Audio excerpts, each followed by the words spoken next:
Viva Voz, com Vera Magalhães.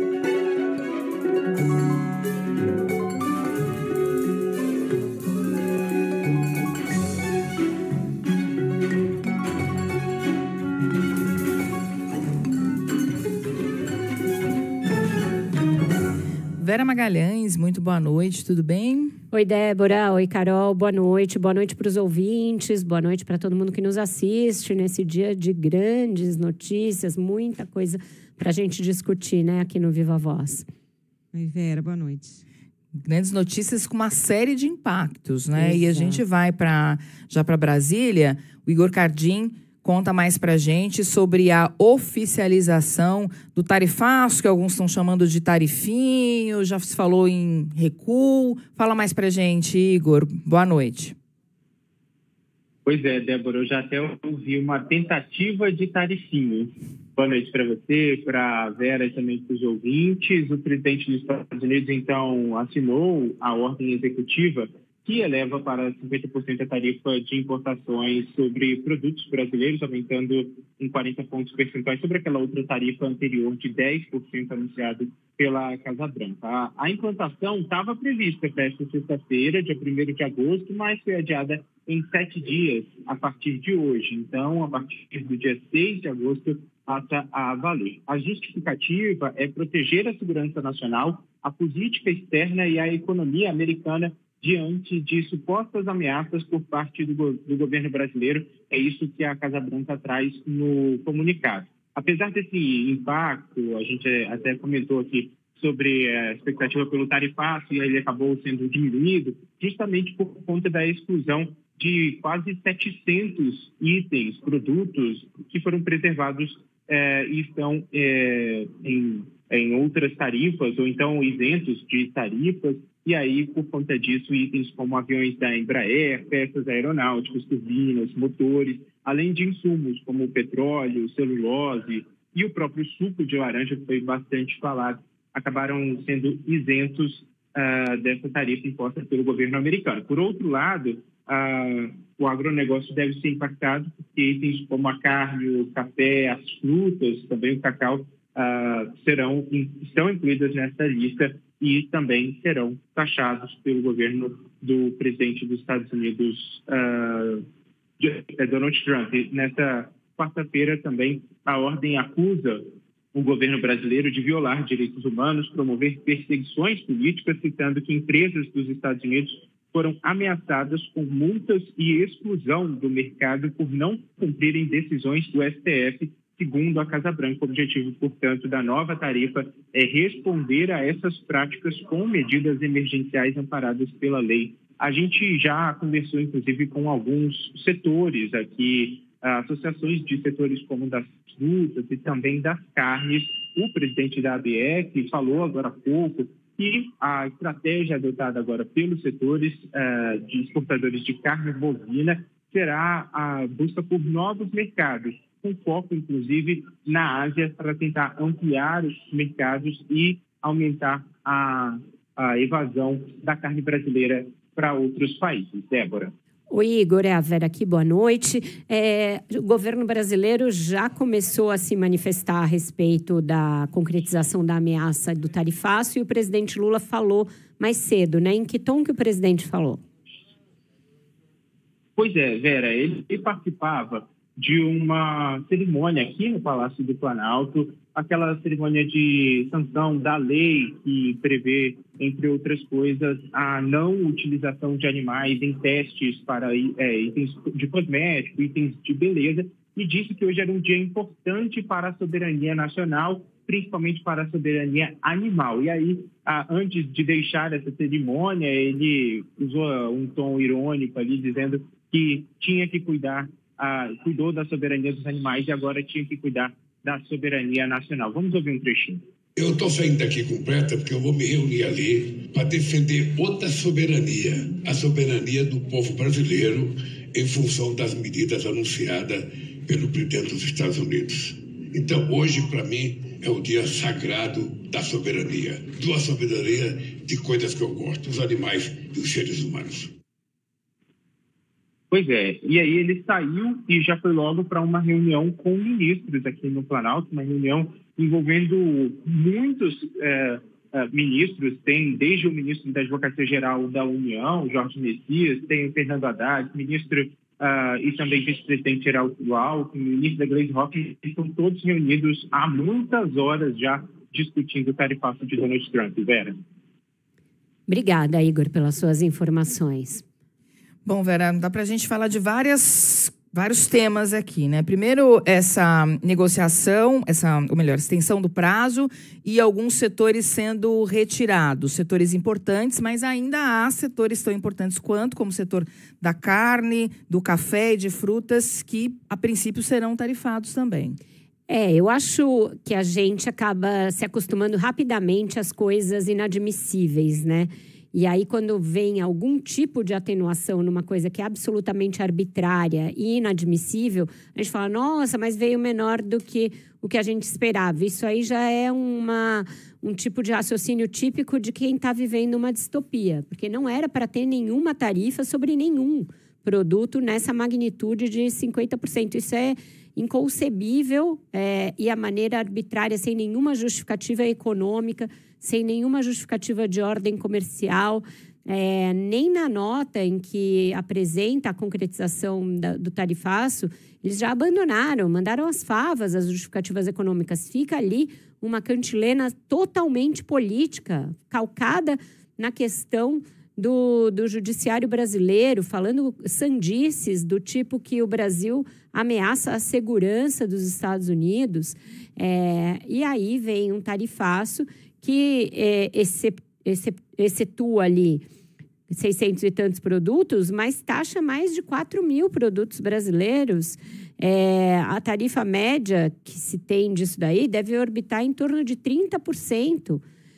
E eles excetuaram os produtos que interessam a eles, ou seja, é uma medida gravíssima, vai ter graves consequências para vários setores da economia do Brasil, vai exigir do governo brasileiro muita destreza para não fechar totalmente a porta para possíveis negociações, mas não abrir nenhuma janela e nenhuma brecha para uma negociação que admita incluir as questões políticas no pacote. Não tem nem como pôr numa mesa de negociação qualquer coisa que diga respeito ao judiciário. Então, é uma coisa muito delicada, de difícil navegação.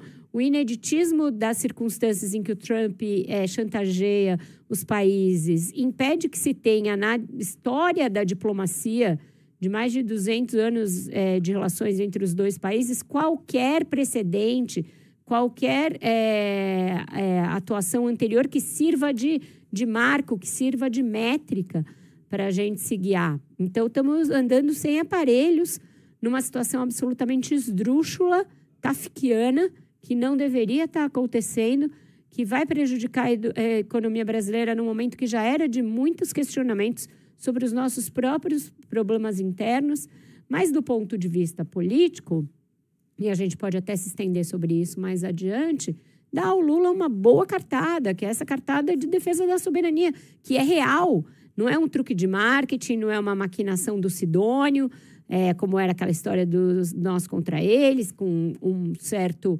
sucesso incerto. Nesse caso, é algo real. O Brasil estava quieto no seu canto quando veio um ataque absurdo de uma potência por razões totalmente extemporâneas e que são da nossa única e exclusiva conta, a nossa Constituição, o nosso judiciário, a separação dos nossos poderes.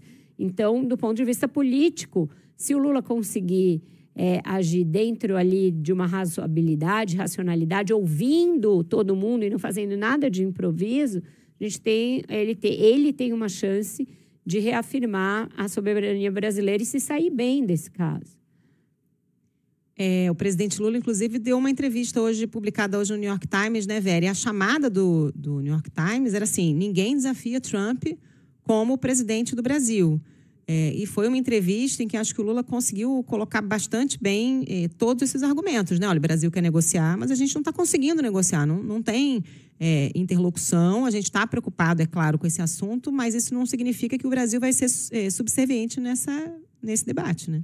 Se você pensar, Carol, que a União Europeia rapidamente se ali alarmou e foi para uma negociação cedendo muitas coisas para o Trump para evitar um tarifaço também para o seu bloco, e que levou até o Emmanuel Macron a reclamar da rapidez com que a União Europeia cedeu, o Brasil conseguiu essas 694 exceções sem sentar à mesa. Então, isso já deixa claro que o Trump faz bravata, que ele sempre faz bravata, esperando que alguém vá bater a porta dele para negociar. Como o Brasil não bateu, ele já de cara anunciou as exceções e anunciou o prazo de 7 dias. Como quem diz, agora eles vão vir até mim para negociar. Então, esse é um modus operandi. Eu acho que se o Brasil se mantiver firme, tem uma chance de mais produtos serem excetuados.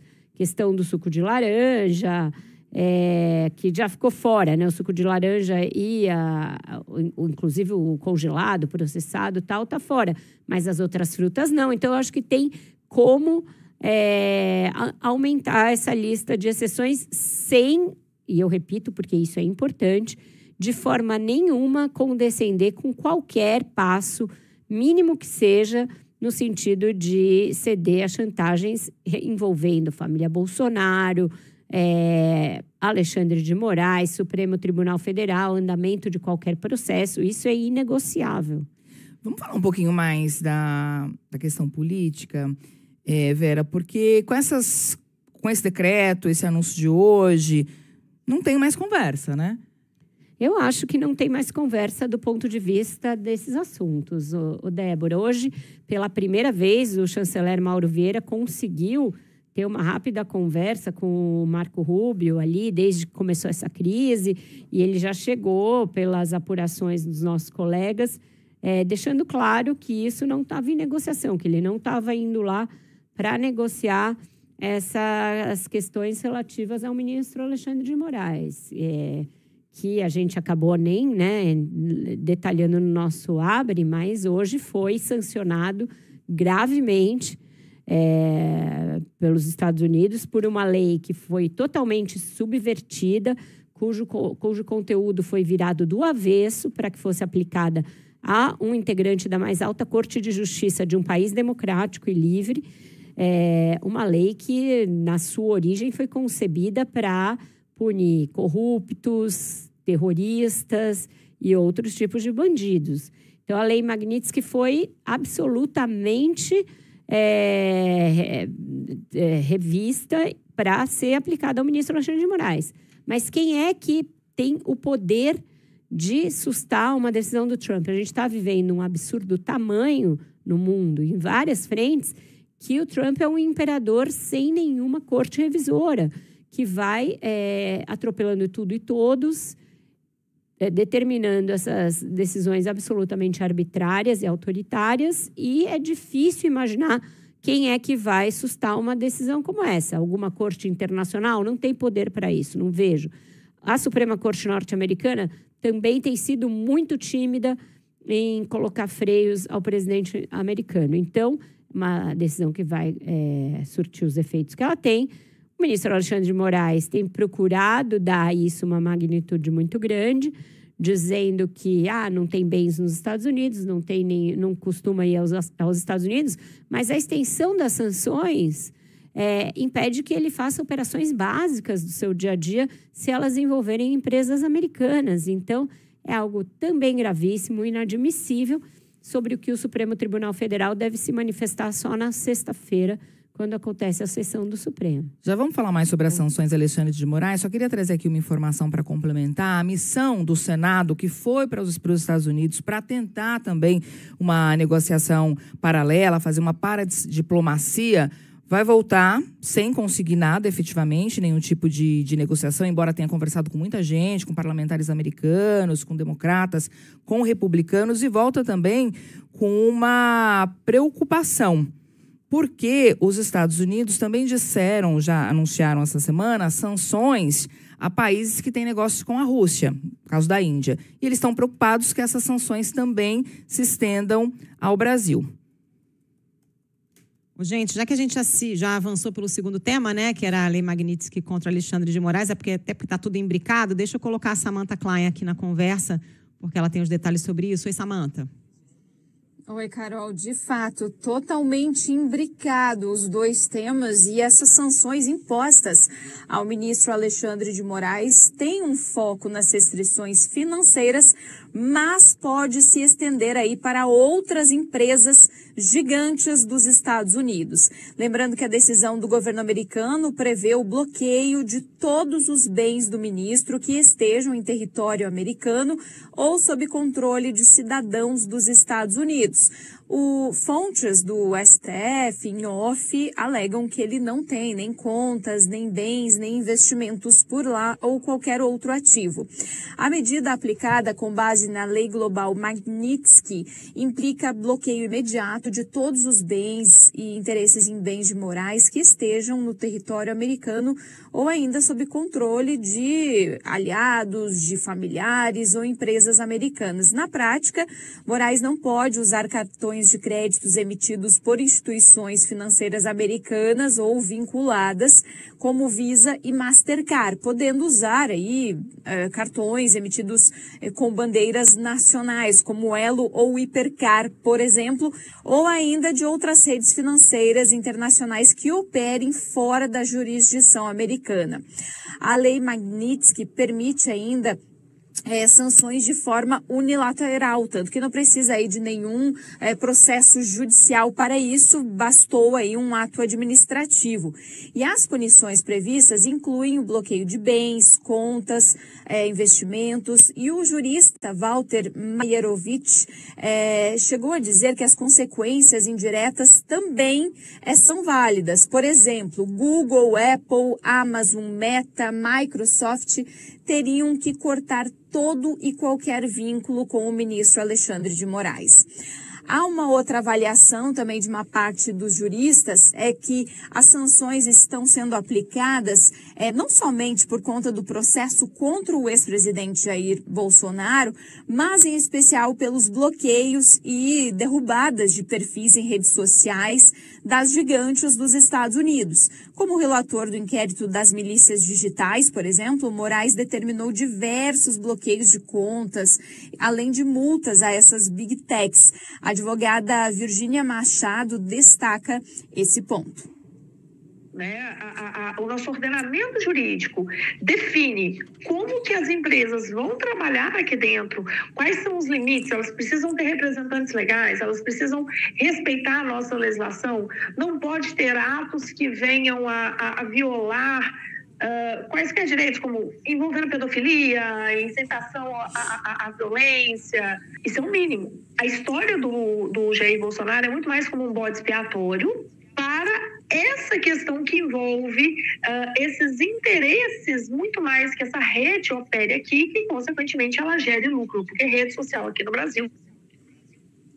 Também conversei com o constitucionalista, professor Gustavo Sampaio, e ele acabou de me dizer que sim, essas sanções envolvendo serviços de internet podem sim ser aplicadas a Moraes, ou seja, daqui a pouco ele tem o e-mail do Outlook, não pode utilizar, nem fazer compras pela Amazon ou Meta, ainda que ele não tenha perfis nas redes sociais.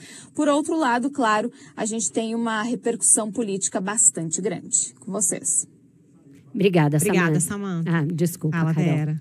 Não, é isso, gente. É uma coisa louca, maluca, porque fala ele, seus familiares, seus aliados. Então, fica ainda uma sombra de que essas medidas absolutamente arbitrárias podem vir a atingir outras pessoas, que os familiares do ministro têm a ver com qualquer decisão que ele exara como um integrante do Supremo. O que eu apurei é que eles vão falar na sexta, na sessão de volta do ano legislativo. Não vai ser só o ministro Alexandre de Moraes que vai se manifestar, todos os outros estão sendo instados a falar. A dúvida é se os ministros nomeados por Jair Bolsonaro vão se solidarizar com o ministro ou se vão preferir permanecer em silêncio. E a outra dúvida é se antes da sexta o ministro Roberto Barroso vai emitir algum comunicado oficial, algum tipo de nota de repúdio, alguma resposta. Por enquanto, não tem confirmação disso, apenas a confirmação de que eles vão falar na sexta-feira mesmo. O que todos os ministros reservadamente dizem é que nada muda na condução dos processos da trama golpista, vão seguir o cronograma já estabelecido, assim como os processos contra os condenados e os que estão sendo julgados pelo 8 de janeiro seguirão, assim como o processo contra a deputada Carla Zambelli e outros. Não muda nada no judiciário brasileiro, assim como a decisão tomada recentemente de reconhecer a constitucionalidade do artigo 19 do Marco Civil da Internet, que também é um alvo de preocupação dos Estados Unidos, porque é o que estabelece que as Big Techs serão responsabilizadas de agora em diante por conteúdos nocivos, criminosos, falsos, deliberadamente falsos, postados nas suas plataformas por usuários, né? Muito bem, a gente faz agora um intervalo. Na sequência tem Repórter CBN e a gente volta com mais Viva Voz. Viva Voz de volta. O governo americano impôs tarifaços a vários outros países, embora no caso brasileiro há um forte componente político, mas esse cerco acontece também a países que fazem parte do BRICS. A Karen Lemos tem mais informações ao vivo de São Paulo. Oi, Karen, boa noite. Boa noite, Débora, Vera, Carol. É isso mesmo, o presidente dos Estados Unidos, Donald Trump, prometeu hoje multar a Índia e aplicar taxas de 25% sobre os produtos do país, a princípio a partir desta sexta-feira. Trump não informou qual seria o valor dessa multa. Ele disse apenas que é uma penalidade aos indianos por comprarem energia e equipamentos militares da Rússia. Ao criticar essas compras de equipamentos russos pela Índia, o presidente americano afirmou que isso seria um incentivo ao que chamou de matança na Ucrânia. Ontem, o republicano deu prazo de 10 dias para a Rússia encerrar a guerra. Caso contrário, ele afirmou que vai aplicar tarifas severas de 100%. Com o anúncio de hoje, a Índia passa a ser o último dos membros fundadores do BRICS a ter a promessa de ser submetido a tarifas superiores à faixa estabelecida por Trump a países com quem os Estados Unidos não negocia diretamente. Lembrando aí que isso fica entre 15% a 20%. O americano classificou a Índia como uma nação amiga, mas com tarifas altíssimas e barreiras comerciais não monetárias mais rigorosas e incômodas do que qualquer outro país. Entre os países do BRICS, lembrando aqui, né, como a gente tem falado, o Brasil recebeu a maior tarifa de todas, de 50%, agora a partir da semana que vem.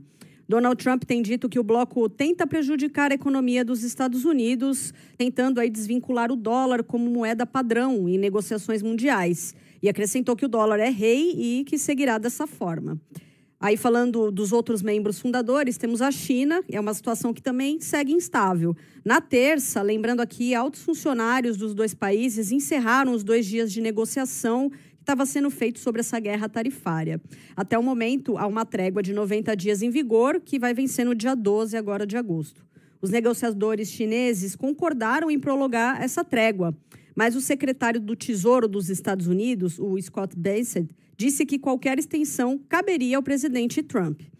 Desde 12 de maio, as tarifas dos Estados Unidos sobre importações chinesas caíram de 145% para 30% e as da China sobre os produtos americanos foram de 125% para apenas 10%. Mas essas negociações seguem. Já a África do Sul, só terminando aqui a lista de membros fundadores do BRICS, a África do Sul ainda espera uma resposta dos Estados Unidos sobre a proposta comercial que apresentou no mês passado, na esperança de evitar tarifas de 30% sobre os seus produtos. O governo Trump impõe essa tarifa sobre os sul-africanos com base no argumento político, algo bem parecido que aconteceu com a gente aqui no Brasil, né? Trump aponta para políticas que estabelecem cotas de contratação de negros, por exemplo, e também questiona uma ação iniciada pela África do Sul, acusando Israel de genocídio no conflito com Gaza, junto à Corte Internacional. Débora. Obrigada, Karen Lemos, pelas informações. Bom, mais cedo ainda falava aqui que essa questão da taxação à Índia acabou virando uma preocupação do grupo de senadores que estava lá nos Estados Unidos, porque o Brasil tem relações com a Rússia também. Os principais produtos importados são combustíveis e fertilizantes. Exato, o Brasil tem essas relações e tem adotado uma postura um tanto condescendente em relação à Rússia na guerra da Ucrânia. Uma postura que, aliás, começou com Bolsonaro e continuou com Lula, das poucas coisas em que os dois, de alguma maneira, mantiveram um tom parecido. Então, pode ser que sobre alguma coisa para o Brasil. O problema não é da gente lidar com alguém que adota medidas extremas em relação a vários países, por critérios os mais variados, nem sempre claros, nem sempre evidentes, que pode vir qualquer coisa. Então, amanhã ou depois, ele pode acordar de mau humor e dizer que vai aprovar uma taxação extra contra o Brasil porque compra fertilizante da Rússia. Tem gente com medo que ele comece a também impor restrição à saída de produtos americanos para o Brasil, coisas que o Brasil usa e que são importantes para a nossa produção industrial, inclusive insumos, e que ele pode dizer que não vai mais vender para o Brasil. Então, abriu-se uma caixa da qual pode sair qualquer coisa, pode sair qualquer tipo de arbitrariedade. Então, é um precedente gravíssimo que se abre contra o Brasil, contra vários países, e ninguém está sabendo agir muito, cada um está adotando a própria estratégia, e isso dá um poderio imenso ao Trump. Fazer a negociação dessa maneira pulverizada, porque faz com que ele tenha ganhos nessas barganhas, porque as pessoas sabem que os países sabem que os Estados Unidos são o país mais importante do mundo, mais poderoso do mundo, e muitas vezes correm para atender a demandas muitas vezes absurdas. Então, essa é a situação na qual não só o Brasil, mas todo o mundo está jogado de uma hora para outra. Antes de ir para o intervalo, uma informação: o Copom manteve a taxa Selic em 15%, portanto, interrompeu um ciclo de alta dos juros aqui no Brasil, depois de 10 meses com alta da taxa básica de juros. A dúvida agora é quando os cortes devem começar. A gente vai falar sobre esse tema na volta do intervalo com o Bruno Caraza. Estamos de volta com o Viva Voz e num dia de importantes notícias na seara econômica. É muito bom ter a participação do Bruno Caraza, que já está com a gente na linha. Boa noite, Bruno. Boa noite, Vera. Olá, Débora. Tudo bem? Carol também está aí? Carol deu uma saidinha, mas já está de volta. Acho que é tempo de falar contigo ainda. Bom, Bruno, hoje é o dia do tarifaço. Acabou sendo antecipado o anúncio a concretização da tarifa adicional de 40%, portanto, chegando a 50% para muitos produtos brasileiros. Mas ela veio também com uma forte carga política e uma lista extensa de exceções. O que essas duas coisas combinadas nos mostram sobre a intenção e sobre a extensão da medida anunciada por Donald Trump? Então, Vera, realmente Trump antecipou esse movimento, né? Estava esperado para entrar em vigor na sexta-feira, então ele pegou todo mundo de surpresa hoje. E é uma medida, como você mencionou, com uma forte carga política, apesar dela vir embasada juridicamente como um ato de emergência econômica, né, que é um instrumento que o presidente dos Estados Unidos tem para tomar essas medidas, inclusive sem consultar o Congresso. Na verdade, a justificativa ela é toda baseada em questões políticas, citando, inclusive, a questão da atuação do STF no julgamento, né, do atentado golpista de 8 de janeiro, e de fundamento econômico não vem com nenhum substrato, né? É uma medida que o Trump anunciou que vai entrar em vigor agora em 7 dias, e ela tem uma extensa lista de exceções que, em certo sentido, agrada parte do empresariado brasileiro e das empresas multinacionais instaladas aqui no Brasil, que estavam muito preocupadas nas últimas semanas com todos esses anúncios do Trump, né? Na verdade, a medida tem 2 grandes grupos de exceções. Primeiro, uma lista de setores bem detalhada, são 694 itens que não vão receber essa sobretaxa de 40%. Então, elas vão pagar apenas as tarifas que já pagavam anteriormente, mais os 10% que o Trump adotou sobre todos os produtos que os Estados Unidos importam. Mas a tarifa extra de 40% não abarca esses produtos brasileiros que estão na exceção. E outra exceção também são os produtos que já foram embarcados e enviados para os Estados Unidos, que era uma grande preocupação de alguns setores, principalmente produtos perecíveis, né, como produtores de pescado, produtores de fruta, produtores de mel. Esses produtos, se eles chegarem nos Estados Unidos até dia 5 de outubro, eles também estão de fora. Então, resumindo essa história, né, fica muito claro que, de um lado, o Trump bateu forte com a questão política, pelos argumentos que ele usa e por essa imposição dessa sobretaxa que vai chegar a 50%, mas, de outro lado, quando ele apresenta essa longa lista de exceções, ele dá uma assoprada, dá uma aliviada para importantes setores da economia brasileira. O Bruno, a gente teve também hoje a manutenção da taxa de juros tanto nos Estados Unidos quanto no Brasil. Que relação imediata a gente consegue fazer com o tarifaço e para o futuro? Porque a expectativa brasileira é de que os juros comecem a cair já no próximo anúncio. Mas com essa situação toda ainda indefinida, que relação isso tem? Pois é, Débora, a gente estava esperando comentar hoje só sobre Copom e sobre o Fed, né? As 2 decisões nessa super quarta da política monetária, mas tanto a decisão do Banco Central americano quanto do Copom aqui no Brasil foram no sentido de manter as taxas de juros.